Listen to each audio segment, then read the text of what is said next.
ప్రజలందరికీ నమస్కారము.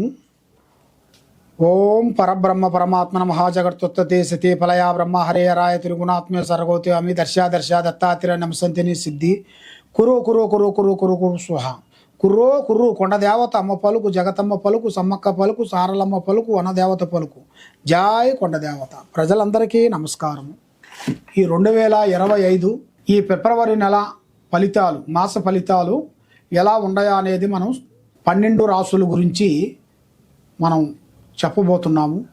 ఈ ఏ రాశి వాళ్ళకి ఎలా ఉన్నది, ఎలా నడుస్తుంది, ఏ విధంగా ఉంది, వాళ్ళ స్థితిగతులు ఎలా ఉన్నాయి, వాళ్ళ యోగ నక్షత్రం ఎంతవరకు వచ్చిందా అనేది మనం ఇప్పుడు ప్రారంభం చేస్తున్నాము. ఓం నమ శివాయ.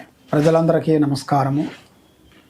ఈ 2025 ఫిబ్రవరి మాసం కర్కాటక రాశి ఫలితాలు, వాళ్ళ యోగం నక్షత్రం జీవితం స్థానము ఎలా ఉంది, ఎలా నడుస్తుంది, వాళ్ళ స్థితిగతులు ఎలా ఉన్నాయి, మరి ఏ నెలలో వాళ్ళు ఏది చేస్తే బాగుంటుంది, ఎక్కడికి వెళ్తే బాగుంటుంది, ఏ పని చేస్తే బాగుంటుంది అనేది ఇలా జాతకంలో మనం ఇప్పుడు చెప్పబోతున్నాం. ఈ కర్కాటక రాశి వాళ్ళకి మెయిన్గా పునరస్తు నక్షత్రము 4 పాదములు అనగా, పుష్పమే నక్షత్రము 4 పాదములు అనగా, ఆశ్లేష నక్షత్రము 1, 2, 3, 4 పాదములు కలిస్తేనే కర్కాటక రాశి ఫలితాలు. ఈ కర్కాటక రాశి వాళ్ళకి ముఖ్యంగా ఏ కార్యక్రమైనా కానీ, ఏ పనైనా కానీ ఏదైనా ఆలోచించి చేస్తుంటారు. కానీ ఏ పని చేయాలనుకున్నా కూడా వీళ్ళు ఎక్కువగా థింకింగ్ చేసి ఒక నిర్ణయం తీసుకుంటారు.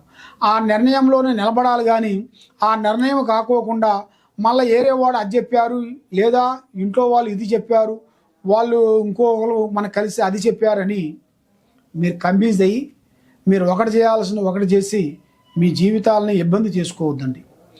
మీ మైండ్లో ఏముంది, మీ థ్రిల్ ఏముందో అనేది ఆలోచించి ఒక నిర్ణయం తీసుకున్నప్పుడు ఆ నిర్ణయానికి మీరు మూవ్ అయినట్టుగైతే మీకు చాలా వరకు అది మీకు తప్పకుండా అభివృద్ధిగా అయ్యే మార్గాలు కనబడుతున్నాయి. మరి ఈ రాశిలో ఉండవలసిన వాళ్ళకి విద్యాపరంగా చూసుకుంటే చాలా వరకు విద్యాగీసింగ్ పరంగా కూడా చాలా వరకు అభివృద్ధిగా ఉంది. చాలా వరకు డెవలప్మెంట్ కావాల్సిన యోగం ఉంది. మరి వ్యాపారదారులకి, వ్యాపార ఉద్యోగదారులకి ఈ నెలలో కొన్ని పెట్టుబడి పనులు అనగా మనకి షేర్ మార్కెట్ లాంటివి కానీ, లేదు మనకి ఒక డిపాజిట్ చేసి చేసే అలాంటి దాంట్లో కూడా, షేర్ మార్కెట్ లాంటిలో కూడా వీళ్ళకి మంచిగా అభివృద్ధిగా రావాల్సిన టయాలు కూడా ఇలా జాతకంలో కనబడుతున్నాయి. మరి వీళ్ళు ఏ కార్యక్రమం చేయాలనుకుంటున్నారో ఆ కార్యక్రమాలని మీరు ఓపెన్గా ముందే చెప్పి చేశారనుకోండి, చాలా వరకు నష్టపోతారు. ఏ కార్యక్రమైనా సరే పని అయిన తర్వాత చెప్పండి. పని కాకముందు ప్రాణం లాంటి స్నేహితుడు కానీ, బంధువు కానీ, మిత్రులు కానీ ఎవరైనా కానీ చెప్పొద్దండి. పని అయిన తర్వాత చెప్పుకోండి. అభివృద్ధి అనేది మీకు తగులుతుంది. అమ్మవారు అనుగ్రహం వల్ల మీకు ఆ లక్ష్మీ గడియలు అనేది మీకు దగ్గరికి వచ్చేస్తాయి. మరి ముఖ్యంగా వ్యవసాయదారులకి వాళ్ళు చేయాల్సిన పనులు అభివృద్ధిగా రావాల్సినవి కూడా చాలా వరకు బాగుంది. మరి రియల్ ఎస్టేట్ చేసే వాళ్ళకి కానీ, ఎలక్ట్రానిక్ డిపార్ట్మెంట్ వాళ్ళకి కానీ, మరి ఎలాంటి డిపార్ట్మెంట్ అయినా వాళ్ళకి కానీ వాళ్ళకి కొన్ని అభివృద్ధులు వచ్చే మార్గాలు కొన్ని కనబడుతున్నాయి. దాంతోపాటు ముఖ్యంగా సినీ ఫీల్డ్లో వాళ్ళకి కొన్ని వాళ్ళ మనసులో ఉండాల్సిన ఆశలు అవి నెరవేరాల్సిన టైము అతి దగ్గరలో వచ్చేసినాయి. ఈ యూట్యూబ్ రంగంలో ఉండవలసిన వాళ్ళకి, ఈ సినీ ఫీల్డ్ వాళ్ళకి, లేదు మనకి సీరియల్లో ఉండవలసిన వాళ్ళందరికీ కూడా వీళ్ళకి ఒక అద్భుతమైన అదృష్టమైన గడియలు రాబోతున్నాయి. అది వీళ్ళు ఊహించని మలుపు రాబోతుంది. కాబట్టి ఇలా జాతక యోగంలో చూసుకుంటే ఆడవాళ్ళకి కానీ, మగవాళ్ళకి కానీ ఒక నూతన పరిచయం నుంచి ఇలా అదృష్టం దిశ తిరిగే మార్గం కనబడుతుంది. మరి ఏ కార్యక్రమం చేయాలనుకుంటున్నారో, ఏ పనికి పోదాం అనుకుంటున్నారో ఆ పనులు, ఆ కార్యక్రమాలను మీరు ఆలోచించి ఆశదూసి ముందు అడిగేయండి. ఏదైనా సరే మనకి తెలుసులేని తొందరపాటు పడ్డారనుకోండి, చాలా వరకు ఇబ్బందులు అయ్యే మార్గాలు కొన్ని ఉంటాయి. మనకి ఎంత తెలిసినా ఎదుటి డైరెక్షన్ తీసుకొని వెళ్ళాలి. దానివల్ల మనకి చాలా వరకు అభివృద్ధి అవుతుంది. మరి పూజా బలం అనగా దైవ బలం. మరి దైవ బలం అనేది అన్నిటికన్నా దైవం మించింది ఏదీ లేదు.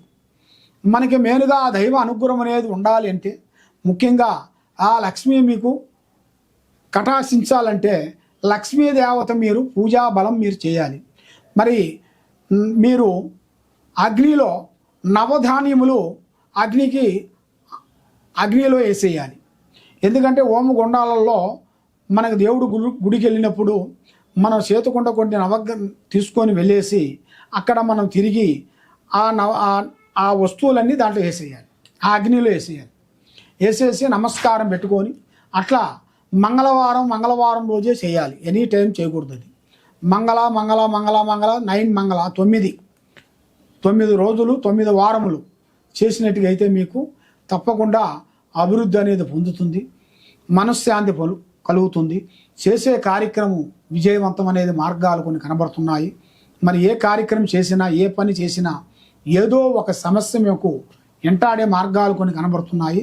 9 మంగళవారాలు ఆ విధంగా ఆ అగ్నిలో వేసేసినట్టుగైతే నవధాన్యాలు వాళ్ళకి ఆరోగ్యము, మనశ్శాంతి, విద్య, సంతానము, చేసే పనులు, చేయాల్సిన కార్యక్రమాలు తప్పకుండా అభివృద్ధి వచ్చే మార్గాలు కూడా కనబడుతున్నాయి. కాబట్టి ఏ కార్యక్రమం చేయాలనుకున్నా, ఏ పని అనుకున్నా కూడా తొందరపాటు లేకోకుండా ఆడవాళ్ళకు కానీ మగవాళ్ళకు కానీ ఆ నవగ్రహాలు అనేది వాళ్ళ మీద నుంచి తొలగిపోయేట్టుగా, వాళ్ళ మైండ్ బాగుండేట్టుగా, వాళ్ళు చేసే పనులు అభివృద్ధిగా అయ్యేట్టుగా ఇలాంటి కొన్ని సమస్యల్లో ఉన్నారు. కాబట్టి ఇలాంటి సమస్యలో ఉండవలసిన వాళ్ళకి ఈ విధంగా చేస్తే తప్పకుండా అభివృద్ధిగా వచ్చే మార్గం ఉంది. ముఖ్యంగా చేయాల్సిన కార్యక్రమాల్లో కూడా వీళ్ళకి ఏ కార్యక్రమం అనుకున్నా కూడా ఈ నెలలో వీళ్ళకి ఒక భూమిలో అయినా కానీ, వాళ్ళ స్థానములైనా కానీ, ఏ రూపంలో అయినా కానీ, ఒక రూపంలో ఒక స్త్రీ నుంచి కానీ, ఒక పురుషుడి నుంచి కానీ అదృష్ట యోగము పట్టబోతుంది. దాంతోపాటు వీళ్ళకి భూమిలో బంగారం దొరికినట్టుగా ఏదో ఒక విధంగా ప్రాప్తి కలిగే యోగం కూడా ఇలా జాతకంలో కొంచెం ఉంది.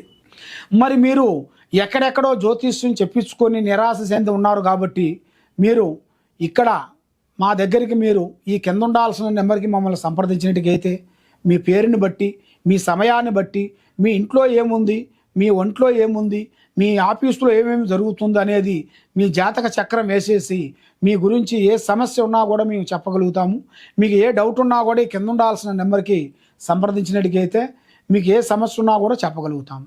ఏ పని చేయాలనుకున్నా కూడా మీరు తొందరపాటు లేకోకుండా పెద్దవాళ్ళ ఆశీర్వాదం, గురువుల ఆశీర్వాదం తీసుకొని పోయినట్టుకైతే మీకు అన్ని శుభాలు జరుగుతాయి. ఈ కింద ఉండాల్సిన నెంబర్కి మమ్మల్ని సంప్రదించినట్టుకైతే మీ ఒంట్లో ఏముంది, మీ మీద ఏముంది, ఏమేమి జరుగుతుంది మీకు అనేది మీ జాతక చక్రం వేసి మేము చెప్పగలుగుతాం. సర్వో జనా సుఖినో భవంతు. ఓం నమః శివాయ. సర్వో జనా సుఖినో భవంతు. ఓం నమః శివాయ.